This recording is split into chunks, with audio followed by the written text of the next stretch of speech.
अस्सलाम वालेकुम व्यूअर्स, मैं हूं समीना पाशा। उम्मीद है आप लोग खैरियत से होंगे। व्यूअर्स, कुछ अहम खबरें और अपडेट्स लेकर इस व्लॉग में आपके सामने हाजिर है जनाब। खबरें इंपॉर्टेंट हैं क्योंकि इमरान खान साहब का रद्द-ए-अमल आ चुका है। अलकादे ट्रस्ट केस का जो फैसला नहीं सुनाया गया, उसके ऊपर इल्ज़ाम डालने की कोशिश की गई थी इमरान खान के ऊपर, बुशरा बीबी साहिबा के ऊपर कि जी वो पहुंचे नहीं तो इसलिए फैसला नहीं सुनाया गया। आज इस पे इमरान खान साहब का रद्द-ए-अमल क्या है आपके साथ शेयर करेंगे। मिलिट्री ट्रायल्स की भी प्रोसीडिंग्स के हवाले से कुछ आम चीज़ें आपके साथ शेयर करेंगे। इसके साथ साथ कौमी असम्बली में पीटीआई ने फुल तैयारी के साथ जो एहतजाज किया है, एक नई मूवमेंट जो है वो नजर आ रही है, इस पर भी बात होगी। आज बुशरा बीबी साहिबा मुख्तलिफ अदालतों में पेश हुई अपनी जमानतों के सिलसिले में। एक अदालत में उन्होंने इंसदाद दहशत गर्दी की जो अदालत है वहां पर जो गुफ्तगू की है वो बड़ी इंपॉर्टेंट है। उसके हवाले से भी आपसे कुछ चीज़ें शेयर करेंगे और फिर ये भी बताएंगे आपको कि वकला जो हैं वो एक दफ़ा फिर से किस तरीके से एक्टिव होने जा रहे हैं, यहाँ नज़र आ रहे हैं, कम से कम खबर की हद तक तो है। अब उस पर कितना अमल दरामद होगा वो अभी वक्त के साथ देखेंगे। तो ये सब कुछ है जी आज के व्लॉग में। आपसे रिक्वेस्ट है कि चैनल को सब्सक्राइब कर लें अगर अभी तक सब्सक्राइब नहीं किया। तो बात का आगाज़ करते हैं यहाँ से कि इमरान खान साहब को जब आज ये सारी कार्रवाई ज़ाहिर है उनके इल्म में तो आ गई कि कल फैसला नहीं सुनाया गया और आज तोशा खाना 2 का ट्रायल था जिसके अंदर फिर जाहिर है कि उनकी मुलाकात हुई अपने वकला से और सारी सिचुएशन फिर डिस्कस हुई। इस सिचुएशन के हवाले से इमरान खान साहब ने जो आज अपनी तरफ की तफसीलात बताई हैं उनके मुताबिक कि 9 बजे के करीब उनको जेल अमले ने बताया कि जज साहब तशरीफ़ ला चुके हैं। तो उस पर इमरान खान साहब ने जेल अमले से पूछा कि क्या उनके वकला फैमिली वगैरह सब पहुंच चुके हैं, तो जेल अमले ने बताया कि अभी वो लोग नहीं पहुंचे। इस पर इमरान खान साहब ने कहा कि ठीक है, जैसे ही बाकी लोग भी पहुंच जाएं तो मुझे भी इन्फॉर्म कर दें, मैं भी आ जाऊंगा। तो ये उनकी कम्युनिकेशन हुई। लेकिन 10:30 बजे, अभी जबकि टाइम भी नहीं था फैसला सुनाने का, जज साहब ने खुद ही सारी अदालत को वाइंड अप किया और ये कहकर चलते बने कि जनाब कोई आया नहीं तो लिहाजा मैं जा रहा हूं, जबकि खुद ही उन्होंने टाइम 11 बजे का दिया था। तो उनके जाने के बाद ही सब हैरान थे कि ये क्या हुआ, क्योंकि बाकी सब लोग तो फिर पहुंच चुके हुए थे अपने मुकर्ररा वक्त के मुताबिक। तो ये सारी कहानी हुई। लेकिन इमरान खान साहब के मैसेज को किस तरीके से मैनिपुलेट करके और उसको इस्तेमाल करने की एक भोंडी कोशिश की गई वो सबको पता है। क्योंकि अगर अदरवाइज सिर्फ ये एक मसला होता तो एक कैदी को जेल से पेश करना अदालत में, और अदालत भी जबकि वही जेल में ही लगी हुई है, तो ये कोई इतनी बड़ी बात नहीं है। आप बाजू से पकड़ कर ले आते हैं और कैदी आ जाता है, ये कोई इतनी बड़ी कहानी नहीं है। लेकिन बहरहाल यहाँ पर चूंकि कुछ और चीज़ें हैं जिसकी वजह से ये फैसला ताखीर का शिकार हुआ है, तो अब इल्ज़ाम तो उन्होंने किसी ना किसी पे डालना था। तो लिहाजा हर इल्ज़ाम चूंकि आजकल फैशन है कि पीटीआई पर डाल दिया जाता है, तो इसका भी इल्ज़ाम इमरान खान साहब पर ही डाल दिया गया। तो ये इसके पीछे जो है वो कहानी। अलबत्ता इमरान खान साहब ने इस पर रद्दमल देते हुए ये ज़रूर कहा कि वो तो इंतज़ार कर रहे हैं कि सुनाएं फैसला, क्योंकि उन्होंने कहा कि मुझे पता है ये भी एक काला फैसला है, जैसे कि पहले इन्होंने फैसले दिए हैं और मुझे परवाह भी नहीं है, सुना दें, ये फैसला भी टिकेगा नहीं हाई कोर्ट्स में। जब खुली अदालत में फैसले के ऊपर जिरा होती है तो सारा दूध का दूध पानी का पानी हो जाता है। तो इमरान खान साहब बिल्कुल कॉन्फिडेंट हैं और वो कहते हैं कि मुझे कोई खौफ भी नहीं है ब्लैकमेलिंग के लिए। अगर इसको एक लटकती तलवार की तरह फैसले को रखना चाहते हैं तो इनकी चॉइस है, लेकिन मैं इनसे ना पहले ब्लैकमेल हुआ तो अब क्यों होगा। तो ये उन्होंने बड़े वाजे कहा। अलबत्ता अलकादे ट्रस्ट केस के हवाले से उन्होंने आज डिटेल डिस्क्रिप्शन भी दी है जो फैसल चौधरी साहब ने बाद में आके मीडिया को आगाह भी किया। इमरान खान साहब ने आज इस पर यह भी एक सवाल उठाया। बाकी तो सारी तफसीलात जो कि आपके इल्म में हैं और मैं कई दफ़ा इस पर बात कर चुकी हूँ। तो ये जो आज एक इमरान खान साहब ने अलग से चीज़ हाईलाइट की है, उनके मुताबिक ये जो मलिक रियाज साहब के पैसे थे जिनको आइडेंटिफाई किया था एनसीए ने, जो कि बरतानवी एजेंसी है, ये बेसिकली पैसे कहाँ के थे ये आपको पता ही है कि हसन नवाज की ये प्रॉपर्टी थी जिसको मलिक रियाज ने खरीदा था। और ये जो प्रॉपर्टी है इसकी वैल्यू इमरान खान साहब के मुताबिक 9 अरब रुपए थी, जो कि एनसीए ने कहा। और मलिक रियाज साहब ने जो है इसके ऊपर 18 अरब रुपए उनको अदायगी की थी। अब ये एक हैरत अंगेज बात थी कि एक प्रॉपर्टी जिसकी मार्केट वैल्यू 9 अरब रुपए है, उसकी बदले में मलिक रियाज साहब ने 18 अरब रुपए क्यों इजाफी उनको अदायगी की, यानी 9 अरब तकरीबन इजाफी दिए मार्केट वैल्यू से। तो इमरान खान साहब ने आज ये सवाल उठाया है मियां नवाज शरीफ के रूबरू के, जनाब बताएं ये पैसे आपने एक्स्ट्रा क्यों लिए और वो किस मद में लिए। और बाद में फिर ये जो सारी कहानी है, चूंकि एनसीए ने इसको एक मशकूक ट्रांजैक्शन समझा और फिर उसके ऊपर उन्होंने जो भी एग्रीमेंट था उसके मुताबिक मलिक रियाज साहब को वो जो पैसे थे उनके पहले तो फ्रीज किए, फिर बाद में डी फ्रीज किए। तो वो सारी कहानी फिर अब रिकॉर्ड का हिस्सा है और फिर जिस तरीके से वो पाकिस्तान में पैसे मुंतकिल हुए वो सारी चीज़ भी सामने ही है आपके। लेकिन ये एक अहम इसका पर्सपेक्टिव है जिसके ऊपर आज इमरान खान साहब ने अलग से सवाल उठाया है कि ये बेसिकली इजाफी पैसे दिए गए हैं इस प्रॉपर्टी के। इसके अलावा जी आज बाकी वही बातें थी जो इमरान खान साहब पहले भी करते रहे हैं। 2 मुतालबात उनके कि 9 मई और 26 जो नवंबर के वाक़यात हैं उसके ऊपर जुडिशल कमीशन बनना चाहिए, और साथ में जो असीरान हैं उनकी रिहाई की वो बात करते हैं बार बार। तो ये इमरान खान साहब ने मुतालबे आज फिर से दोहराए हैं।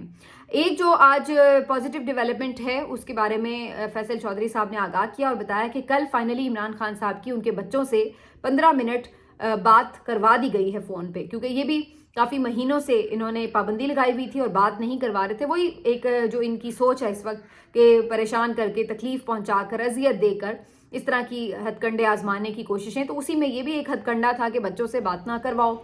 और अब काफ़ी दिनों के बाद कल इमरान खान साहब की 15 मिनट के लिए सिर्फ उनसे बात हो पाई है।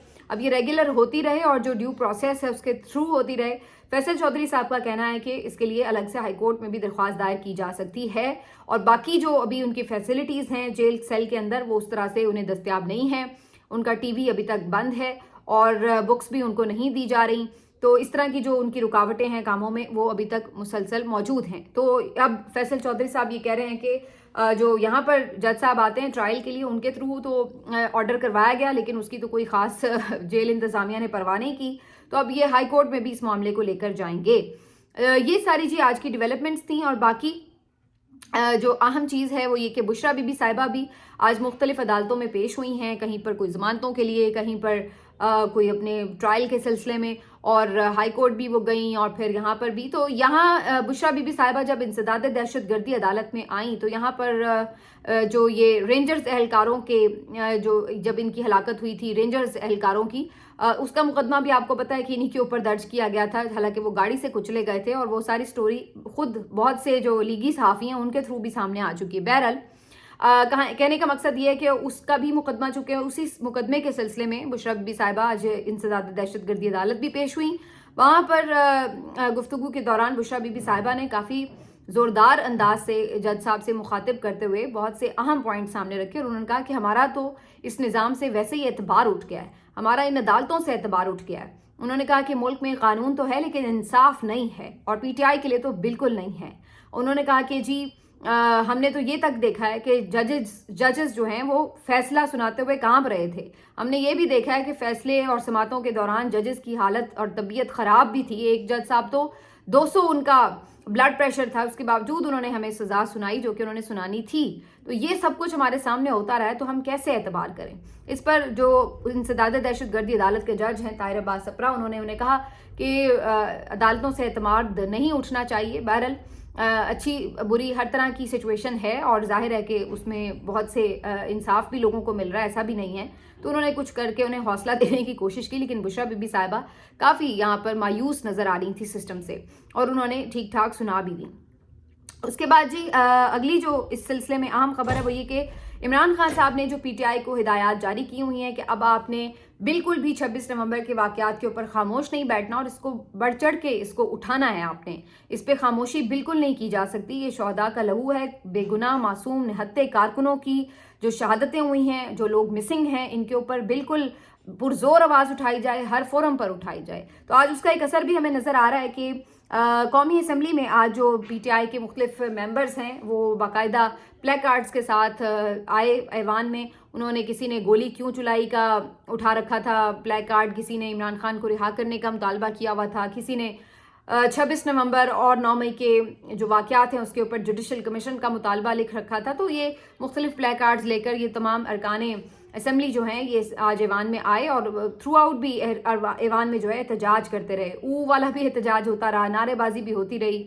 तो ये थ्रू आउट इन्होंने काफ़ी टफ टाइम दिया। हुकूमती लोग इस पे काफ़ी परेशान भी थे कि ये इन्होंने एक बहुत जिसको कहते हैं ना ठीक ठाक माहौल गर्म कर दिया है। इसी तरह पंजाब असम्बली में भी आज ऐसी ही सूरत हाल नज़र आई। यहाँ पर भी जो अरकान पंजाब असम्बली थे ये तो खैर कल भी लेके आए हुए थे प्ले कार्ड्स वगैरह, और इन्होंने भी गोली क्यों चलाई और इस टाइप के सारे लिखे हुए थे इसके ऊपर जुमले। तो अब वो पीटीआई हमें नज़र आ रही है कि थ्रू आउट, एक तो मैं देख रही हूँ काफ़ी प्रेस कॉन्फ्रेंसेस का सिलसिला भी तेज़ हो गया। उसके बाद ये भी हम देख रहे हैं कि सोशल मीडिया पर भी काफ़ी जो इनके मेंबर्स हैं वो एक्टिव नज़र आ रहे हैं। और अब ऐवानों में भी पीटीआई जो है ठीक ठाक तरीके से आवाज़ बुलंद कर रही है। इसके साथ साथ कुछ रैलीज का भी सिलसिला शुरू हुआ है। कुछ दिनों से मैंने नोटिस किया है कि कहीं ना कोई छोटी मोटी रैली भी निकाली जा रही है। कुछ दिन पहले पिंडी में भी मैंने देखा, आज सरगोदा में भी नईम हैदर पंजोता साहब ने भी एक रैली निकाली हुई थी। कुछ दिन पहले पंजाब के शहर दिल लाहौर में भी रैली निकाली गई थी। तो ये अब सिलसिला कहीं ना कहीं थोड़ा बहुत शुरू हो चुका है। तो पीटीआई दोबारा से अब अपने कदम जमा रही है और इमरान खान साहब काफ़ी होपफुल हैं कि वो ये जिद्दोजहद को आगे अगले लेवल तक लेकर जाएंगे और ज़रूर ये जो साल है 2025 का, ये हकीकी आज़ादी का साल ही साबित होगा। तो कौमी असेंबली में आज भरपूर किस्म की आवाज़ उठाई गई है। इसके अलावा आज की एक और अहम खबर यह है कि एजाज चौधरी साहब, सेनेटर एजाज चौधरी साहब के जो प्रोडक्शन ऑर्डर जारी किए गए थे यूसुफ रजा गिलानी चेयरमैन सेनेट की जानिब से, उनको जूते की नोक पर रखा है कोट लखपत जेल इंतजामिया ने, क्योंकि वो इस वक्त कोट लखपत जेल इंतजामिया के जेरे मातहत कह लें या जो भी है उनके कैद में हैं। तो यूसुफ रजा गिलानी साहब ने जो अपने प्रोडक्शन ऑर्डर जारी किए थे उनको बिल्कुल खातिर में ना लाते हुए जब उन्हें आज इस्लामाबाद पुलिस लेने पहुंची तो वहां पर जेल इंतजामिया ने इन अहकामात को मानने से इनकार कर दिया और उन्हें खाली हाथ वापस लौटा दिया। तो अब ये इस सिस्टम के मुंह पर एक और तमाचा है कि जनाब प्रोडक्शन ऑर्डर के बाद जो भी कौमी असेंबली का स्पीकर जारी करे या चेयरमैन सेनेट जारी करे, जेल इंतजामिया की इतनी हैसियत नहीं होती कानूनी तौर पर कि वो उनके ऊपर अमल दरामद ना करे। तो इसी से आप अंदाज़ा लगा लें कि क्या तमाशा चल रहा है इस निज़ाम का। आप इसमें जो पीपल्स पार्टी की हैसियत है उस पर भी सवाल उठाइए कि जनाब पीपल्स पार्टी वैसे अपने आप को जमहूरी साबित करने के लिए प्रोडक्शन ऑर्डर तो जारी कर रही है, लेकिन जो उससे पहले सब कुछ हो रहा था उसके ऊपर उनकी जमहूरियत किधर थी। और फिर आज ये जो वाकया पेश आया, आप देखते हैं ना, अगर आप में इतना दमखम है और अगर आपको इतना बुरा लग रहा है कि जी मेरे प्रोडक्शन ऑर्डर्स को ऐसे हवा में उड़ा दिया गया है, तो फिर करिए कोई कार्रवाई, कोट लखपत जेल इंतजामिया के खिलाफ बुला के दिखाइए, किसी को पता तो चले कि हाँ भाई कोई कार्रवाई आपने शुरू की है। तो ये सारी मिली भगत है, दिखाने के हाथी के दांत कुछ और होते हैं और खाने वाले कुछ और होते हैं, और पीपल्स पार्टी खाने वालों में ही शामिल है। ये कोई आपको जमहूरियत की अलंबरदारी के नारे ज़रूर लगाएंगे, दावेदार ज़रूर बनेंगे, लेकिन हकीकत में इनके कॉल और फेल में जो तजाद है वो पिछले 2-2.5 साल में तो ख़ास तौर पर ज़्यादा अयां हो चुका है। तो ये बहरहाल एजाज चौधरी साहब को आज प्रोडक्शन ऑर्डर्स के बावजूद भी पेश नहीं किया गया, सेनेट में नहीं लाया जा सका। मिलिट्री ट्रायल्स के हवाले से एक अहम खबर है। मिलिट्री ट्रायल्स का जो केस चल रहा है वहाँ पर आज ये भी सवाल उठाया गया कि किस तरह से जो मुजाहिरीन थे वो पहुँच गए मुख्तलिफ फ़ौजी तनसीबात पर और कोर कमांडर हाउस पहुँच गए या बाकी जगहों पर पहुँच गए, तो ये कैसे मुमकिन हुआ, जो सिक्योरिटी थी वो कहाँ है। ये वो सवाल है जो बुनियादी सवाल है और बहुत से लोग 9 मई के वाक़े से ही ये सवाल बार बार उठा रहे हैं कि आखिर ऐसा मुमकिन कैसे हुआ कि मुजाहिरीन इमारतों के अंदर दाखिल हो गए, उन्हें किसी ने रोका क्यों नहीं। इस सवाल का जवाब कभी किसी ने नहीं दिया, लेकिन आज यही सवाल मिलिट्री कोर्ट से मुतालिक जो मुकदमा चल रहा है इन्हीं बेंच में, वहाँ पर भी उठाया गया। इसके ऊपर ये भी बात की गई कि अगर ऐसा हुआ है तो इसका मतलब ये तो सिक्योरिटी लैप्स है, इसका मतलब है कि कहीं सिक्योरिटी में खामी रही है, कोताही की गई है, जिसकी वजह से मुजाहिरीन यहाँ पहुंचे हैं। और अगर ऐसा हुआ है तो फिर क्या जो कोई इसमें मुलविस था, जो इसका जिम्मेदार था सिक्योरिटी का, क्या उसके खिलाफ भी कोई कार्रवाई हुई है? क्या उनको भी मिलिट्री ट्रायल्स का सामना करना पड़ा है, फौजी अफसरान जो कि कोई अगर इसमें उन्होंने कोताही की है? तो ये सारी कहानी जो है, अब ये वो सवालात हैं जिनके ऊपर बहुत देर से बहुत से सहाफ़ी भी जवाब मांग रहे हैं, लेकिन जवाब कोई खातिर ख़्वाह नहीं आता। इसीलिए इमरान खान साहब बार बार जुडिशल कमीशन, CCTV फुटेजेस, इन सब की डिमांड करते हैं, क्योंकि वो ये कहते हैं कि ये महज ऐसा नहीं है कि इसको आप PTI पे डाल दें, इसमें बहुत बड़ी साजिश भी है। बहरहाल इस बात के अलावा ये जब सवाल उठाया गया कि क्या फ़ौजी अफसरों के खिलाफ भी मिलिट्री ट्रायल हुए हैं 9 मई के मामलात में, तो उसके बाद ख्वाजा हारिस साहब की तरफ से ये भी कहा गया, जो एक बेसिक इनका आर्ग्यूमेंट हमेशा रहा कि ये तो बगावत की कोशिश थी 9 मई। तो आज ख्वाजा हारिस साहब जो कि इनके वकील हैं वजारत दिफा के, उनकी तरफ से आज इस तासुर की नफ़ी कर दी गई, इस नैरेटिव की नफ़ी कर दी गई, और उन्होंने कहा कि जो ये मुजाहिरीन थे इन पे इल्ज़ाम किस चीज़ का है कि इन्होंने इमलाक को नुकसान पहुंचाया, यानी बगावत का इल्ज़ाम नहीं है बल्कि इमलाक को नुकसान पहुंचाने का इल्ज़ाम है। तो फिर तो ये केस और भी सादा हो जाता है कि क्या महज इल्ज़ाम, ऐसा इल्ज़ाम जो कि कोई भी इमलाक को नुकसान अगर पहुंचा रहा है, तो क्या आप उसके मिलिट्री ट्रायल्स करते हैं? तो ये उससे और केस को बिल्कुल वीक करके रख देता है। तो देखा जाए तो ये केस तो बिल्कुल ख़त्म है, लेकिन अगर कोई इसको ज़िंदा रखना चाहे तो उसकी मर्ज़ी है, वो तो कुछ भी कर सकता है। लेकिन यहाँ पर अगर देखा जाए जो सवालात आ चुके हैं और ख्वाजा हारिस साहब कोई मुतमईन नहीं कर सके, कोई खातिर ख़ास इसके जवाबात नहीं दे सके अदालत में, तो उसके बाद तो मेरा ख्याल नहीं है कि इस केस को बचाया जा सकता है और मिलिट्री ट्रायल्स को कानूनी करार दिया जा सकता है। इवेंचुअली मिलिट्री ट्रायल्स को ख़त्म होना ही होगा, इसके अलावा इसका कोई हल नज़र नहीं आता, क्योंकि قانونی طور پر بھی ان کو بچانا مشکل ہے اور جو انٹرنیشنل پریشر ہے اس کے اوپر اس کی وجہ سے بھی یہ ملٹری ٹرائلز ٹھہرتے نظر نہیں آ رہے. آخر میں جی آپ کو یہ بتا دیں کہ اتنا نقصان ہونے کے بعد فائنلی جو ہمارے وکلا ہیں ان کو پھر سے تھوڑی سی ہوش آئی ہے اور آج آل پاکستان وکلا ایکشن کمیٹی کی ایک میٹنگ ہوئی ہے جس میں طے پایا ہے کہ 15 جنوری کو ایک اجلاس بلایا جائے گا جس میں منیر ملک صاحب صدارت کریں گے جو کہ ایکشن کمیٹی کے سربراہ ہیں, جبکہ حامد خان, عابد زبیری صاحب اور دیگر جو اس میں اہم چوٹی کے وکلا ہیں وہ شریک ہوں گے. 26ویں ترمیم کے خاتمے کے حوالے سے تحریک چلانے کے اوپر بھی غور کیا جائے گا. تو مختلف جو بارز ایسوسیشن ہیں ان کے صدور بھی شامل ہوں گے, جو دیگر وکلا صاحبان ہیں وہ بھی شامل ہوں گے. تو اتنے عرصے بعد اب وکلا صاحبان کو یا کچھ کسی نے جگایا ہے یا ان کو کوئی خیال خود آیا ہے, یہ حیرت کی بات ہے. لیکن جناب خبر یہ آئی ہے کہ جی انہوں نے اب ایک اجلاس بلانا ہے. تو لیٹس سی اب کی بار وکلا جاگتے ہیں یا نہیں, تحریک چلتی ہے یا نہیں. لیکن اب سر سے پانی گزر چکا ہے, سب کچھ تو خراب ہو چکا ہے, عدلیہ کا جو ادارہ ہے وہ تباہ و برباد ہو چکا ہے. ایک جانب آج ہم یہ دیکھ رہے تھے کہ اتنا اہم کیس چل رہا ہے ملٹری ٹرائلز کا, ملک میں کیا حالت ہے آئین اور قانون کی, اور دوسری طرف آج ہمارے چیف جسٹس یحییٰ آفریدی صاحب سے متعلق خبر یہ چھپی کہ جناب وہ پارکنگ کا دورہ کرتے پھر رہے تھے اور دیکھتے پھر رہے تھے کہ سپریم کورٹ میں کسی اور راستے سے انٹری کیسے ہوگی اور کس طرح سے اس کو یقینی بنایا جا سکتا ہے. اب آپ ترجیحات کا اندازہ لگا لیجئے اور پھر اختیارات کا بھی اندازہ لگا لیجئے کہ سپریم کورٹ کو انہوں نے کیا بنا کر رکھ دیا ہے. میں نے تو اس میں یہ بھی لکھا تھا تنزن کہ اب میرا خیال ہے کہ کسی وال کلاک میں اگر سیل بھی ختم ہو گئے تو شاید یہ بھی چیف جسٹس صاحب ہی کروا رہے ہوں گے کام, کیونکہ اب بظاہر دیکھا جائے تو ان کا کام صرف انتظامی امور دیکھنا ہی رہ گیا ہے. جو آئین اور قانون کا سارا اس وقت بوجھ ہے وہ تو بیچارے نازک سے آئینی بینچ کے کندھوں پر آیا ہوا ہے. تو بہرحال یہ افسوسناک بات ہے, لیکن اس پہ افسوس کس سے کریں, کیونکہ جو جن کا نقصان ہوا ہے وہ خود اس نقصان میں خوش ہیں, ان کو پرواہ نہیں ہے, وہ خوش ہیں کہ چلو جی ہم چیف جسٹس بن گئے, چلو جی ہم آئینی بینچ الگ ہو گیا, ہمیں کیا فرق پڑتا ہے, انہیں پتہ ہی نہیں کہ ان کے ساتھ ہو کیا گیا ہے. تو بہرحال اس سے متعلق بھی جو ہے کافی چیزیں آتی رہیں گی. ظاہر ہے ابھی ملٹری ٹرائلز تو جاری ہیں روزانہ کی بنیاد پر, دیکھتے ہیں کہ اس پہ کیا فائنل نتیجہ نکلتا ہے. اپنا خیال رکھیے, اللہ حافظ.